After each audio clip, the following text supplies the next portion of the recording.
Good morning, dear brothers and sisters. Today we will see Book of Joshua chapters 9 and 10. In Joshua chapter 9, we encounter a fascinating story of how the people of Gibeon deceived Joshua and the Israelites. The inhabitants of Gibeon heard about the victories of Israel and became fearful of their impending defeat. So, they devised a cunning plan to save themselves from destruction. The people of Gibeon decided to send a group of men dressed in worn-out clothes and with old provisions to trick Joshua and his leaders into making a covenant of peace with them. They pretended to be travelers from a distant land who had heard of Israel's power and wanted to make peace with them. Upon meeting these deceitful men, Joshua and the Israelite leaders did not consult the Lord but believed the travelers' story and entered into a treaty with them. 3 days later, they discovered that the Gibeonites were, in fact, their neighbors, living nearby. Though Joshua and the leaders were angered by the deception, they upheld the covenant of peace they had made, fearing that breaking it would bring guilt upon Israel.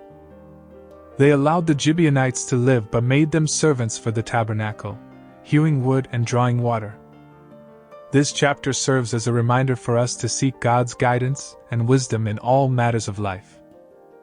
When we fail to inquire of the Lord and rely on our own understanding, we may fall into deception and make unwise decisions. It also shows the importance of honoring commitments, even if they were made under false pretenses, and the need for discernment in dealing with others. Let us learn from Joshua's mistake and ensure that we always seek God's direction in every decision we make, relying on His wisdom and not our own understanding.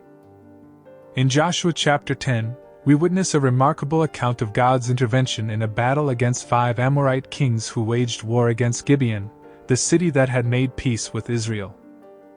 When the people of Gibeon sought help from Joshua, he gathered his army and marched to their aid. As they approached the battlefield, the Lord assured Joshua of victory, and he caused great confusion among the enemy forces. The Israelites fought valiantly, and the Lord even sent large hailstones upon the Amorite soldiers, killing more of them than the Israelites' swords did.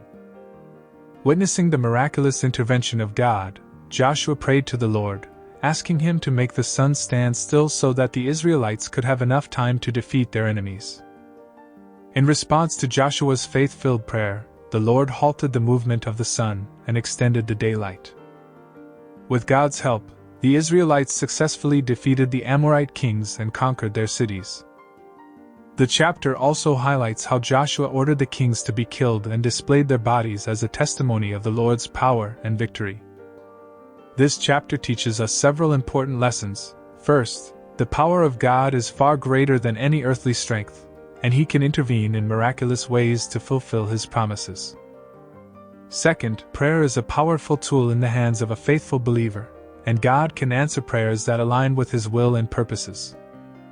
Third, when we trust in the Lord and obey His commands, He fights for us and grants us victory over our enemies. As we read Joshua chapter 10, let us be encouraged to place our faith and trust in God, knowing that He is with us in every battle we face. Just as He fought for the Israelites, He is fighting for us, and His power and grace are more than sufficient for every challenge and obstacle in our lives. Dear brothers and sisters, we will continue with the book of Joshua in the next video. Thank you. God bless you.